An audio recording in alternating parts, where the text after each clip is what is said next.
and from the dark space beneath the door, a thick black fluid began to ooze into the room.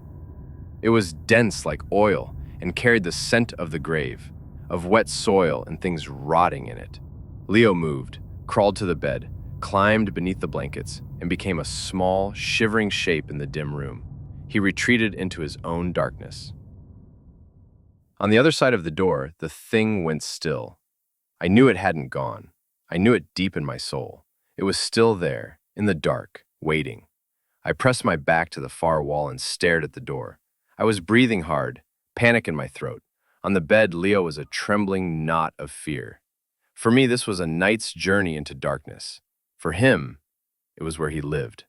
An awful curiosity, the kind that's gotten me in trouble before, fought my terror. The need to see the thing hunting us. A terrible truth was better than not knowing. I padded forward in socks.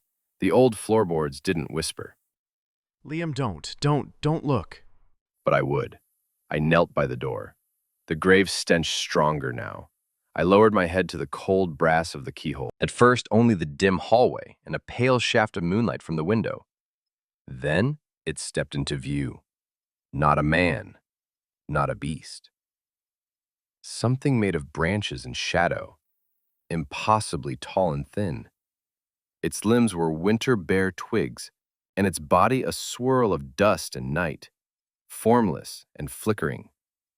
It wore his mother's floral apron, the fabric covering a hollow where a chest should be. It wore his father's hunting cap, on a head that was only a clot of shifting darkness. No face, just void. In its twig fingers, it held a picture I'd seen on the wall. A family portrait. It held it up to the black space where its face should be, and wore Leo's mother's smile like it was its own. From its body sprouted a long, blackened branch that slammed the door. I stumbled back from the door and slapped a hand over my mouth to stop the nausea. My mind couldn't hold the shape I'd seen. It wasn't a creature that had entered the house. It was the house.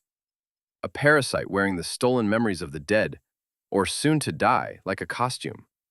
Then a new voice whispered from the door, and my blood turned to ice. Liam, why are you hiding in there?